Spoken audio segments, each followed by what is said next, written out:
Hello everyone, मैं ब्रजेश कुमार अपने YouTube channel GK by Brajesh पे स्वागत करता हूं। दोस्तों, ये इन्वायरमेंट की हम लोग घटना चक्र का सीरीज़ को कर रहे थे और आज हम लोग यहाँ पर पढ़ेंगे परिस्थिति के बारे में पढ़ेंगे। और क्योंकि इन्वायरमेंट का सेगमेंट ऐसा है जो आपके सभी एग्जाम में पूछा जाता है, तो इससे पहले हमने एक वीडियो अपलोड किया था, तो इन्वायरमेंट का उसमें पूरा इंट्रोडक्शन था, तो आप उसको जाकर जरूर देख सकते हैं।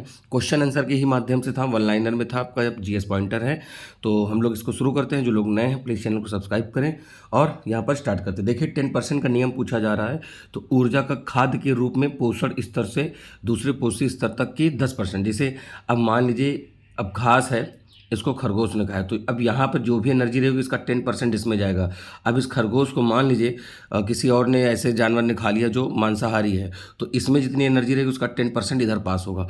तो ये 10% यही है कि 10% का नियम। अब कह रहे हैं कि जीव से जैवमंडल तक जैविक संगठन का सही क्रम क्या है। तो देखिए, जनसंख्या, फिर समुदाय, पारिस्थितिकी तंत्र और पूरा भूदृश्य। ठीक है, तो कहीं पर जनसंख्या होगी, फिर वो ग्रुप में रहेंगे, फिर उनका पूरा एक एनवायरनमेंट होगा और फिर क्या है, पूरा एक भूदृश्य बन जाएगा। स्वपोषी स्तर पर उत्पादन को हम प्राथमिक उत्पादक कहते हैं। ठीक है, प्राथमिक उत्पादक हो जाते हैं। फिर दूसरा है परपोषी स्तर के उत्पादन को हम द्वितीय उत्पादक कहते हैं। तो ये बस सिंपल से क्वेश्चन आते हैं और आपके क्या कहते हैं, स्कोरिंग होता है ये। ठीक है, तो देखते हैं अगला। एक पारिस्थितिकी तंत्र में ऊर्जा की मात्रा एक पोषण स्तर से दूसरे पोषण स्तर के स्थानांतरण में घटती है। तो यहाँ पर देखिए क्या करें कि इन पारिस्थितिकी तंत्र में ऊर्जा की मात्रा का जो पोषण स्तर से अन्य पोषण स्तर में स्थानांतरण के बाद घटती है, क्योंकि वही सेम एनर्जी नहीं होती है। और 10% वाला रूल अभी आपको बताया है। कह रहे कुछ कारणों बस यदि तितलियों की स्पीसीज में बड़ी गिरावट आती है तो संभावित क्या कारण हो सकते हैं। तो देखिए, इसमें क्या होता है कि पौधों के पराग पर प्रतिकूल प्रभाव पड़ रहा हो, इसमें बर्रों, मकड़ियों और पक्षियों की कुछ प्रजातियों के समष्टि में गिरावट हो सकती है।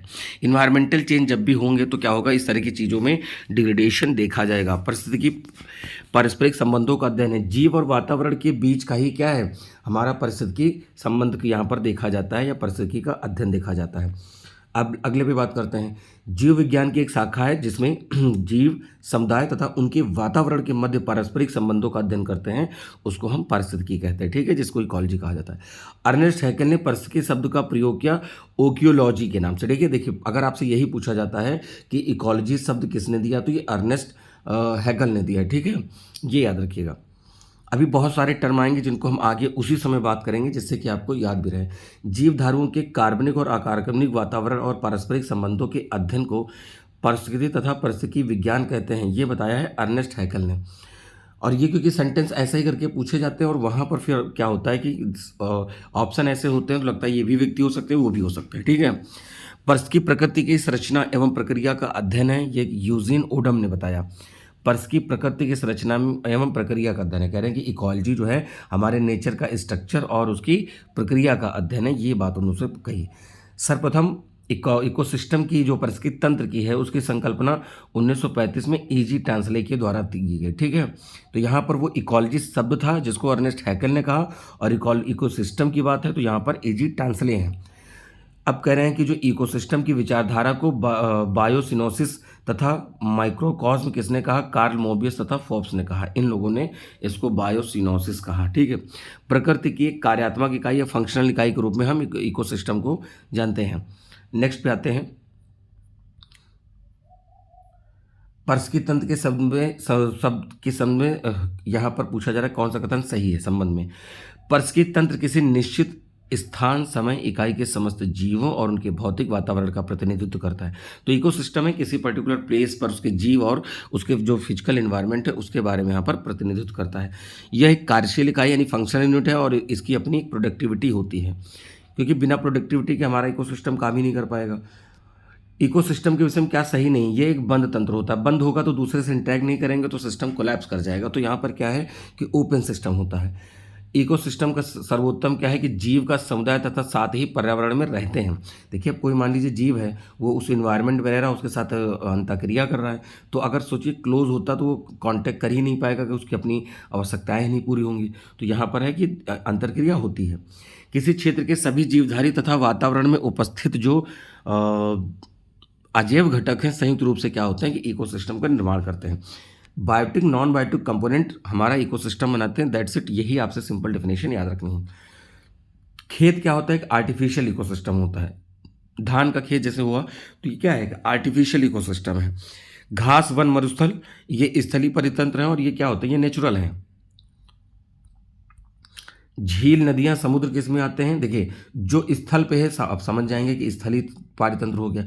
झील नदी समुद्र क्या है, ये स्थलीय पारितंत्र हो गया, सॉरी जलीय पारितंत्र होगा। और आप जानिएगा समुद्र सबसे स्टेबल इकोसिस्टम होता है। अगर आपसे पूछा जाता है कि 4 वाटर बॉडी या लैंड बॉडी मिला के दे दिया गया और पूछा गया कि स्टेबल इकोसिस्टम बताइए, देन आप इसमें बताएंगे कि ओशन होता है। किसी निश्चित क्षेत्र में प्राणियों की संख्या की सीमा और जिसे पर्यावरण समर्थन करता है वह क्या कहलाती है, उसकी वहन क्षमता कहलाती है। बिना पर्यावरण की रुकावट के प्रजनन क्षमता क्या कहलाती है, जैविक विभव या बायोटिक पोटेंशियल कहती है कि बिना पर्यावरण की रुकावट। एक पद जो केवल जीव द्वारा ग्रहण किए गए दिक्स्थान का नहीं है बल्कि जीवों के समुदाय में उसकी कार्यात्मक भूमिका का भी वर्णन करता है, ये इसका क्या है, पारिस्थितिकी कर्मता कहलाता है। पृथ्वी के सर्वाधिक क्षेत्र पर फैला हुआ है समुद्र। देखिए क्या है कि 71% क्या है, वन है, सॉरी पानी है, और 29% इसका स्थल है। तो ये चीज़ हमें याद रखना है। और वैसे कहा जाए तो भी 3/4 भाग पे भी माना जाता है, बट आपको यही याद रखना है, इतना हमारे पास समुद्र है।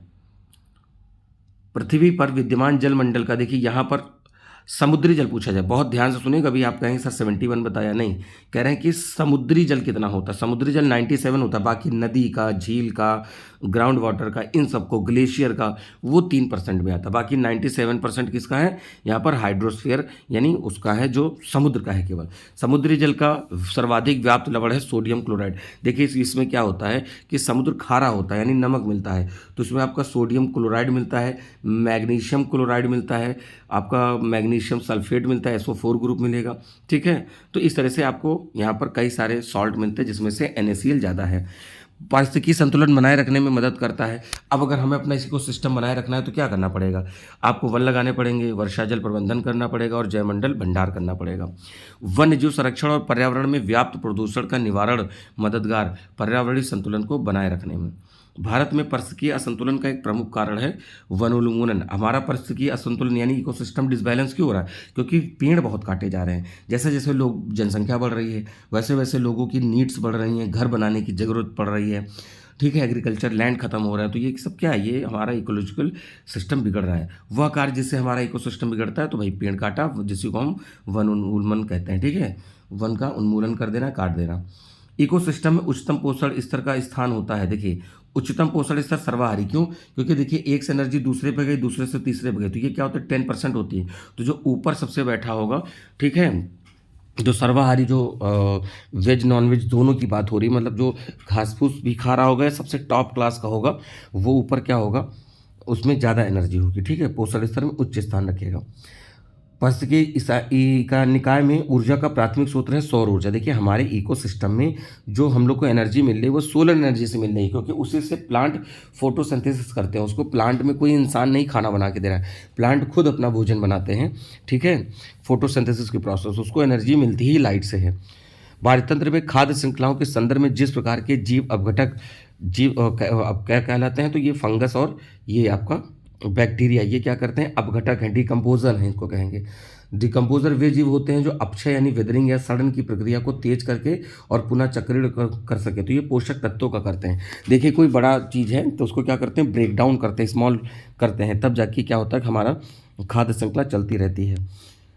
निर्जीव कार्बनिक तत्वों को अकार्बनिक यौगिकों में जोड़ते हैं, तो ये क्या है, डिकम्पोजर्स होते हैं, या जो कवक अभी बात आई, या फिर बैक्टीरिया। सूक्ष्म जीवों की एक विस्तृत किस्म जैसे फफूंद, जीवाणु, गोलकृमि, प्रोटोजोआ और केचुआ किसकी भूमिका अदा करते हैं, तो ये अपघटक के हैं। ये सब देखिए डिकम्पोजर हैं, ये सारे नाम आप याद कर लीजिए कि इसमें फफूंद, जीवाणु, गोलकृमि, प्रोटोजोआ, केचुआ आदि। अगला है प्राथमिक उपभोक्ता कौन है, तो जो सबसे पहले, अब देखिए चींटी, हिरन, ये सब नॉनवेज नहीं खाते, घास फूस खाएंगे या जो भी चीज़ें खाएं, तो इनको क्या बोलते हैं, प्राथमिक उपभोक्ता बोलते हैं, या जो भी खाना खाएं, ठीक है। किसी खाद्य श्रृंखला में मुख्यतः प्राथमिक उपभोक्ता की श्रेणी में आते हैं, तो ये शाकाहारी प्राणी आते हैं। प्राथमिक उपभोक्ता हमारे कौन होंगे, जो शाकाहारी होंगे, जो घास फूस खा रहे होंगे, तो प्राथमिक उपभोक्ता हो गए, ठीक है। और फिर उसके बाद जब द्वितीयक उपभोक्ता होंगे तो वो क्या होंगे, इन वाले जीवों को खा रहे होंगे, जो प्राथमिक उपभोक्ता हैं। चींटी क्या है कि कह रहे हैं कि डिकम्पोजर और प्राथमिक उपभोक्ता दोनों आती है। भाई चींटी क्या है, आप उसके सामने चीनी डाल दो, गुड़ डालो, कोई खाना डाल दो, वो खा लेंगे। ये सब खाना कहाँ से आया, पेड़ पौधों से आया है। वे जीवधारी जो अपना भोजन खुद से प्राप्त करते हैं वो प्राथमिक उपभोक्ता कहलाते हैं, मतलब सॉरी, हरे पौधों से, यहाँ पर हरे पौधों से प्राप्त करते हैं, नहीं जो आप कह सकते हो कि जो प्लांट वगैरह हैं या फसल वगैरह है। खाद्य चेन में मानव क्या है, तो मानव प्राथमिक और द्वितीयक दोनों उपभोक्ता है, क्योंकि हम लोग घास फूस भी खाते हैं और उसके बाद जैसे मान लीजिए कि अब मुर्गा है, मुर्गे को कुछ खिलाया गया, उसने दाना खाया, बाजरा खाया, मक्का खाया, अब उस मुर्गे को आप खा गए, तो क्या है, इंसान प्राथमिक और द्वितीयक उपभोक्ता हो गया।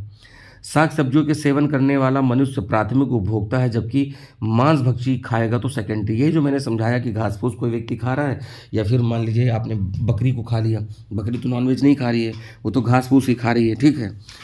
तो जब तक आप घास फूस खा रहे थे, मतलब घास फूस से तात्पर्य है खाना से या फिर फसल से, अगर वैसा चीज़ कोई खा रहे थे तब तक आप प्राथमिक उपभोक्ता थे, और जैसे ही मीट मांस खाया आप द्वितीयक उपभोक्ता हो गए। समुद्री वातावरण में मुख्य प्राथमिक उत्पाद होते हैं, तो ये फाइटोप्लैंक्टन्स होते हैं, फाइटोप्लैंक्टन्स होते हैं। पारिस्थितिकी तंत्र के जैविक घटकों के उत्पादक घटक नहीं है हरे पौधे, ठीक है। जैविक घटक में उत्पादक नहीं है, कौन से, हरे पौधे की बात कर रहे हैं।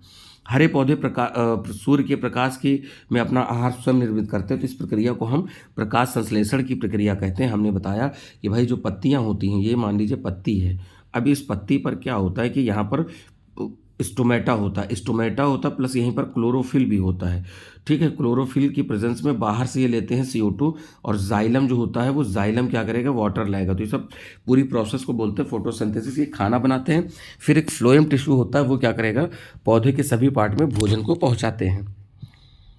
कह रहे हैं कि पौधे में हरे रंग क्लोरोफिल की सहायता क्या करते हैं, प्रकाश संश्लेषण में सहायता करते हैं, मैंने जो बताया भी। जीवित घटकों में शामिल होने वाले पारिस्थितिकी तंत्र संबंधित हैं हरे पौधे, ठीक। तो जीवित घटक है ना, ये हरे पौधे जीवित हैं। एक घास स्थलीय परितंत्र में निम्नलिखित श्रृंखला के बारे में बताइए। देखिए, घास प्राथमिक उत्पादक है और टिड्डा प्राथमिक उपभोक्ता हो गया। देखिए, उत्पादक यानी पैदा हुआ, प्रोड्यूसर हो गया। अब यहाँ पर क्या है, ये उपभोक्ता है, टिड्डा ने घास खाई और टिड्डे को मेढक खा गया, ठीक। तो मेढक क्या हो गया, जैसे ही मैंने कहा कि जब तक आप हरी चीज़ें खाते, घास फूस टाइप का कुछ खाते हैं, तो वो प्राथमिक उपभोक्ता होते हैं। जैसे आपने कुछ कीड़ भक्षण, नॉनवेज कुछ ऐसा किया, तो उसको क्या कहते हैं, द्वितीयक उपभोक्ता कहते हैं। अब मेढक को सांप खा जाएगा, ठीक, तो ये द्वितीयक उपभोक्ता हो जाते हैं। अब सांप को कोई और खा जाए तो फिर आगे ऊपर से बढ़ते जाएंगे।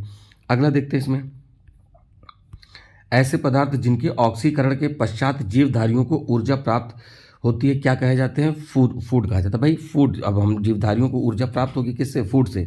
जीवों द्वारा ऊर्जा का प्रवाह एक दिशा होता है, यूनिडायरेक्शनल होता है। ऐसा नहीं कि इधर इनको एनर्जी दी फिर इनसे वापस ले गए, नहीं, यूनिडायरेक्शनल होगा और 10% का रूल लगता है, ये भी ध्यान रखिएगा। आहार श्रृंखला का निर्माण करते हैं घास, बकरी, मानव, ये क्या है, फूड चेन है। देखिए, एक होती है फूड चेन, एक ने दूसरे को खाया, दूसरे ने तीसरे को खाया, तीसरा चौथे को खाया, ठीक, ये तो फूड चेन हो गई। लेकिन जब कई सारी फूड चेन इन्वॉल्व होती हैं, मिल जाती हैं, उसको हम क्या बोलते हैं, उसको बोलते हैं दोस्तों फूड वेब बोलते हैं। ये भी याद हो, खाद्य जाल बोलते हैं इसको, ठीक है। फूड वेब क्या है, जब कई सारी खाद्य श्रृंखला यानी फूड चेन मिलती है तो उससे फूड वेब बनता है। नेक्स्ट में कह रहे हैं कि जीवभार का पिरामिड जिस पारिस्थितिकी तंत्र में उलट जाता है, तालाब, ठीक है। तो तालाब का पारिस्थितिकी तंत्र क्या होता है, उल्टा होता है। पारिस्थितिकी तंत्र के विभिन्न स्तरों के प्रति इकाई क्षेत्र में उपस्थित जीवभार के रेखा चित्रीय निरूपण को कहते हैं जीवभार का पिरामिड कहा जाता है। अगला है, स्थलीय पारितंत्र में जीवभार का पिरामिड कैसा होता है, सीधा। तालाब में उल्टा रहेगा, जमीन पे सीधा पारितंत्र का रहता है। पारिस्थितिकी तंत्र में DDT, ठीक है, का समावेश होने के बाद किस एक जीव का संभवतः अधिक सांद्रण प्रदर्शित होगा, तो यहाँ पर सांप का होगा, ठीक है। अगला क्या है, जब कुछ प्रदूषक आहार श्रृंखला के साथ सांद्रता में बढ़ते हैं यानी कंसंट्रेशन उनका बढ़ता है और टिश्यू में जमा हो जाता है, उस घटना को कहते हैं बायोमैग्निफिकेशन। ये खराब स्थिति होती है क्योंकि फिर इसमें क्या होता है कि बहुत ज़्यादा कंसंट्रेशन बढ़ जाता है प्रदूषक का, तो उसे हम बायोमैग्निफिकेशन कहते हैं। DDT क्या है, नॉन बायोडिग्रेडेबल है, ठीक है। अब यहाँ पर पारिस्थितिकी तंत्र का मित्र नहीं, यूकेलिप्टिस। यूकेलिप्टिस क्या होता है, आपने सफ़ेदा पेड़ सुना होगा, क्लस्टर तो जरूर सुने होंगे, ठीक है। तो वही यूकेलिप्टिस है, इसको हम पर्यावरण का आतंकवादी मानते हैं, इन्वायरमेंट का आतंकवादी, क्योंकि ये जैसे कहीं पर खेत के किनारे लगा है मेड़ पर, तो देखेंगे अगल बगल क्या होता है। पहली बात तो ये क्या, पानी बहुत खींचता है, पानी खींचेगा तो अगल बगल की फसल अच्छी नहीं होगी। लेकिन पेड़ महंगा होने के कारण लोग खेतों के किनारे लगा देते हैं, अब वो उसकी पत्तियां गिरती हैं, छाया रहती है, जिसकी वजह से प्लांट की ग्रोथ पर, जो फसल की ग्रोथ होती है उस पर कहीं ना कहीं कमी आती है। यूकेलिप्टस को अत्यधिक, देखिए यहाँ पर वही पॉइंट है जो अभी मैंने समझाया, अत्यधिक जल ग्रहण शक्ति के कारण इसको हम पर्यावरण का शत्रु कहते हैं।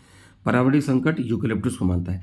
लैंटिक आवास क्या होते हैं? तालाब और दलदल। एक लैंटिक होता है, एक लोटिक भी होता है। तो लोटिक में रनिंग वाटर वाले जैसे हो गए, जैसे रिवर हो गए, झरने हो गए, रैपिड्स हो गए, वो क्या हुए? लोटिक। लोटिक मतलब लौटते रहते हैं, मतलब ऐसा समझ लो। लैंटिक मतलब रुके हुए। तो तालाब और दलदल जो होता है ये लैंटिक आवास आते हैं। स्थिर जल के आवास को लैंटिक कहते हैं। इसके अंतर्गत आर्द्र भूमि, मतलब कोई झील वील टाइप का कह सकते हो, या कोई जहाँ पर पानी भरा हो, तालाब, झील, कोई वाटर रिजर्वायर जैसे डैम है हुआ, ठीक है। डैम से पानी गिर रहा है वो नहीं, वो तो आपने अलग कर रखा है। कोई रिजर्वायर जब बना लेते हैं, दैट इज कह सकते हो कि आप इस लैंटिक आवास कहते हैं, ठीक है। लोटिक क्या है? नदी, जो बहते जल के रहते हैं, ठीक है। ये मैंने ऊपर ही बता दिया था।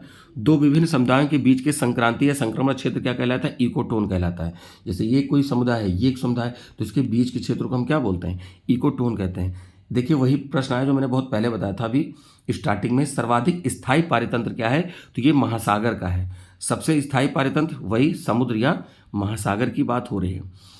पारिस्थितिक तंत्र में तत्वों के चक्रण को क्या कहते हैं? तो ये जो है जैव भू रासायनिक चक्र है, या कह सकते हो कि जियोकेमिकल साइकिल है। जल चक्र ने, ओडम ने क्या कहा? ये गैसी चक्र में, ठीक है। जल चक्र को ओडम ने सम्मिलित किया कि उसको हम गैसी साइकिल में रखेंगे। पारिस्थितिक संतुलन का संबंध नहीं, औद्योगिक प्रबंधन, इंडस्ट्रियल मैनेजमेंट का संबंध हमारे इकोलॉजिकल बैलेंस से नहीं है। इसको इकोलॉजिकल बैलेंस के लिए हमें पेड़ पौधों को बचा के रखना होगा, और पेड़ वनोन्मूलन जिसको बोलते हैं उसको कटने से बचाना होगा। अगला है पारिस्थितिक स्थायी मितव्ययता है, जिसका संबंध आंदोलन का नारा है, तो चिपको आंदोलन। देखिए एक सुंदरलाल जो बहुगुणा जी थे, इन्होंने क्या किया कि जब उत्तराखंड में पेड़ कट रहे थे तो उसमें शीतल देवी का भी नाम आता है, बट जो सुंदरलाल बहुगुणा थे तो उन्होंने क्या किया, लोगों को इकट्ठा किया और महिलाएं पुरुष सब लोग पेड़ से चिपक गए कि पेड़ों को काटने नहीं दिया। दैट इज चिपको आंदोलन, ठीक है। यहाँ पर मतलब ये है। नर्मदा नदी के ऊपर बनाई जा रही बहुउद्देशीय परियोजना को रोकने के लिए क्या आंदोलन चलाया गया?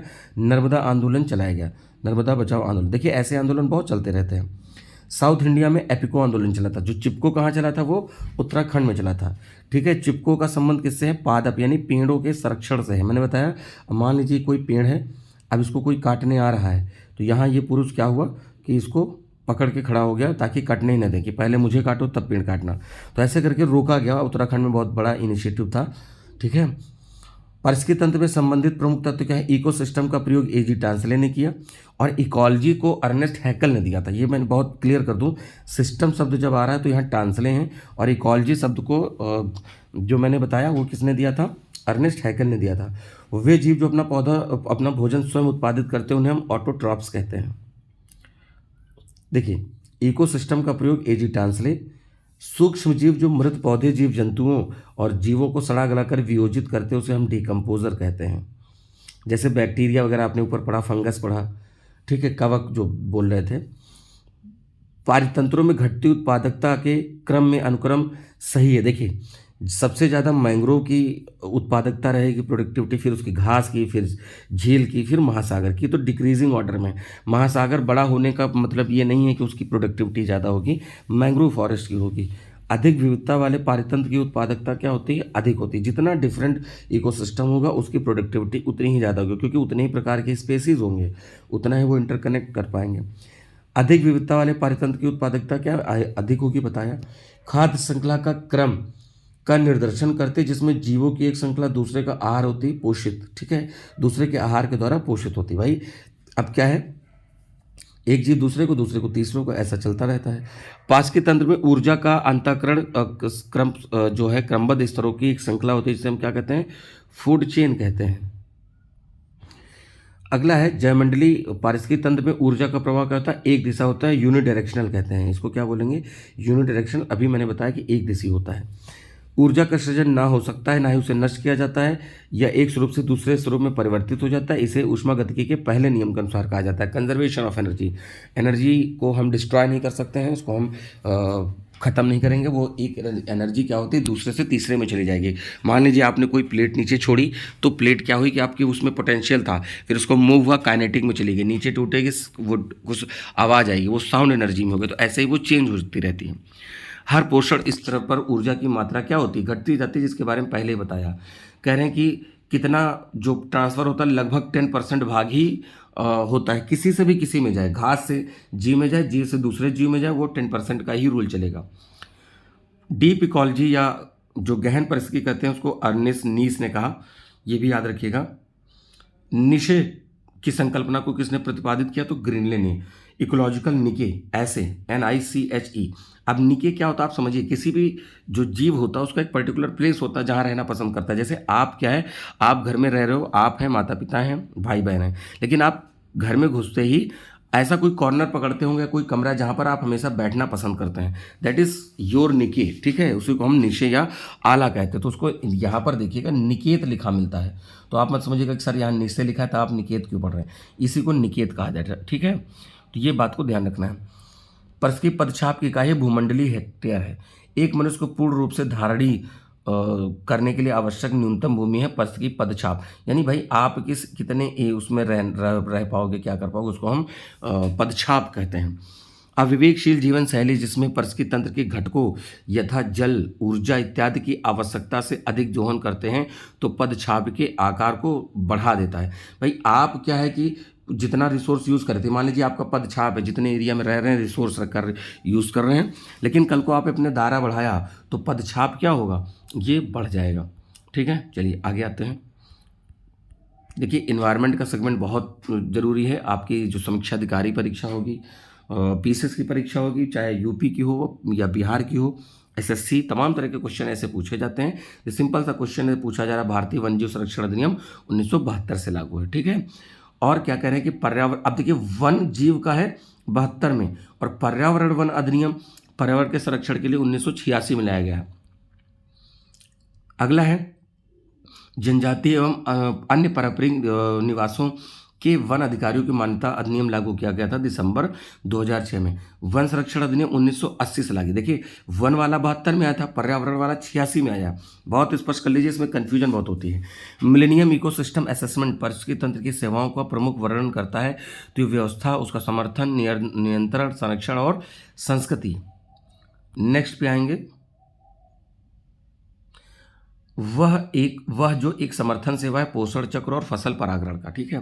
अब यहाँ समुद्री जो श्रृंखला है उसका देखिए यहाँ पर क्या है जो दिया है डाइटम स्वपोषी, फिर क्रिटेशियाई शाकाहारी और हेरिंग। तो डाइटम क्रिटेशियाई और क्या है क्रस्टेशियाई है, नॉट क्रस्टेशियाई शाकाहारी, फिर हेरिंग। तो इसको भी याद रखिए, इसको भी याद रखिएगा। भाई हमने क्या कहा, पहले घास, फिर उस घास को कोई जीव खा रहा है और इस जीव को भी कोई जीव खा रहा है, तो ये तो क्या हो गया, द्वितीय उपभोक्ता हो गए। जैववानिकी बायोनॉमिक्स के संबंध में क्या सही, यह एक इकोसिस्टम का ही पर्यायवाची है। यह प्राकृतिक तंत्रों के मूल्य पर बल देता है जो मानव तंत्रों को प्रभावित करता है। अगला है जैववानिकी अर्थात बायोनॉमी शब्द या फिर जो बायो तथा नॉमिक शब्द से मिलकर बना है। इसका तात्पर्य है कि जीवन जीव से है, जबकि ग्रीक शब्द नोमोस से उत्पन्न है जिसका अर्थ है नियम। बायोनॉमिक शब्द का अर्थ तो जीवन के नियम है। किसी जल निकाय में घनत्व प्रवणता को जो है दर्शाता है। यहाँ पर ये क्या है, पिकनोक लाइन है, पिकनोक लाइन किसी जल निकाय में लवणता को प्रदर्शित करते हैं। हैलोक्लाइन, देखिए ऐसा है कि यहाँ पर जो होता है हैलोक्लाइन होता है, थर्मोक्लाइन। अगर कहीं पर मान लीजिए ये वाटर बॉडी है, अब यहाँ से मान लीजिए सैलिनिटी चेंज आ रही है तो उसको क्या बोलेंगे, हैलोक्लाइन। मान लीजिए यहाँ से कुछ टेम्परेचर चेंज आ रहा है तो उसको क्या बोलेंगे, थर्मोक्लाइन बोलते हैं। तो अगला सेंटेंस भी वही है, ठीक है। चलिए ये देखते हैं इस पर, थर्मोक्लाइन। पारितंत्र उत्पादकता में संदर्भ में समुद्री जो उत्प्रवाह या अपवेलिंग है, मतलब ऊपर की तरफ, इसके लिए महत्वपूर्ण है क्योंकि ये क्या करते हैं, समुद्री उत्पादकता को बढ़ाते हैं, पोषक तत्वों को सतह पर। अब ये पानी है, यहाँ पर कोई जीव है, अगर अपवेलिंग होगा, ऊपर की तरफ पानी आएगा तो नीचे के जो पोषक होंगे वो ऊपर ले आएंगे, सतह पर ले आएंगे, तो क्या होगा, प्रोडक्टिविटी बढ़ेगी क्योंकि ऊपर सनलाइट भी मिल जाती है। अगला वायु प्रवाह के द्वारा समुद्र की सतह पर विद्यमान गर्म पोषक रहित जल को सघन ठंडे तथा पोषक तत्वों को संपूर्ण जल के द्वारा स्थानांतरित किया जाता है, इसको हम समुद्री उत्प्रवाह कहते हैं। अगला देखते हैं, पूछा गया पारिस्थितिकी संवेदी क्षेत्र वे क्षेत्र होते हैं जिन्हें घोषित किया गया है पर्यावरण संरक्षण अधिनियम 1986 के तहत। वन वाला क्या था, वन संरक्षण अधिनियम 1972, पर्यावरण संरक्षण अधिनियम 1986। अगला है पारिस्थितिकी संवेदी क्षेत्रों में कृषि को छोड़कर सभी मानव क्रिया निषेध नहीं है, बल्कि कुछ पर प्रतिबंध लगाया गया और कुछ को किया गया है विनियमित किया गया है। सभी प्रतिबंध नहीं लगाते हैं, ठीक है। अब कृषि कार्य में है ना, देखिए कह रहे हैं कि इन्वायरमेंट के लिए जो संवेदी क्षेत्र हैं कृषि को छोड़कर मानव क्रियाओं का निषेध नहीं है। देखिए समय समय पर रोक भी लगती है और उसके लिए कुछ ना कुछ नियम कानून लाए जाते हैं। घास स्थलों में वृक्ष पारिस्थितिकी अनुक्रम के अंश में जिस कारण घास को प्रस्थापित नहीं करते, तो जल की सीमाओं एवं आग के कारण। अगला है भौतिक वातावरण में किसी समुदाय के समय के साथ रूपांतरण क्या कहलाता है, पारिस्थितिकी अनुक्रमण कहलाता है, ठीक है। अगला है जैविक अनुक्रमण की प्रस्थाना क्या है, तो पहले नग्नीकरण, यानी किसी एरिया में आपने चीज़ों को काट दिया, आप कहीं पर जंगल था आपने उसको काटा, फिर वहाँ पर रहने लगे, फिर वहाँ से हटाए स्थापन, चीज़ों को हटाए, प्रतिक्रिया किए, फिर वहाँ पर स्थिरीकरण या रुक गए। अगला है 1916 में पौधों की विभिन्न प्रजातियों को अध्ययन किया तथा सक्सेशन या अनुक्रमण के सर्वमान्य प्रवासादि एफ क्लीमेंट ने। देखिए बहुत सारी चीज़ें यहाँ पर देखिए, तो सक्सेशन को एफ क्लीमेंट ने कहा, अर्नियस नीक ने क्या कहा, जो निकेत कहा था, ठीक है।